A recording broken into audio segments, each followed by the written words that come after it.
Hello guys! Guys, alam nyo ba na napaka-particular ni God kung sino ang magiging asawa natin? Bakit? Kasi sila yung magiging kasama mo araw-araw habang buhay.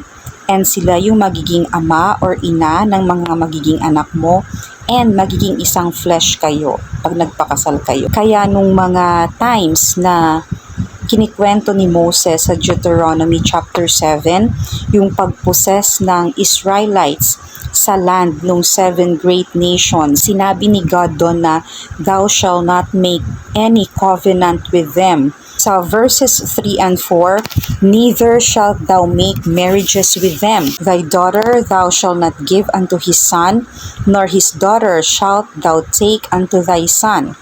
For they will turn away thy son from following me, that they may serve other gods. So will the anger of the Lord be kindled against you, and destroy thee suddenly." So, di ba sinabi niya dito na, naku, wag kayong magkakaroon ng covenant or wag kayong mag-marry from those nations. So, for you na wala pang asawa, make sure that you are asking God's guidance sa pagpili ng magiging asawa mo. Hindi lang dahil mayaman siya, matalino siya, pogi, or ma-impluwensya yung family niya, hindi lang ganon.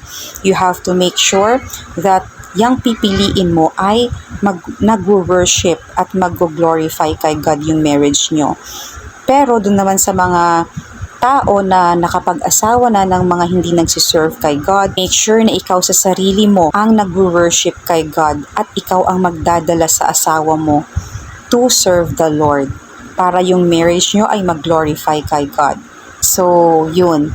Make sure that you are choosing the right person, choosing the God-given person.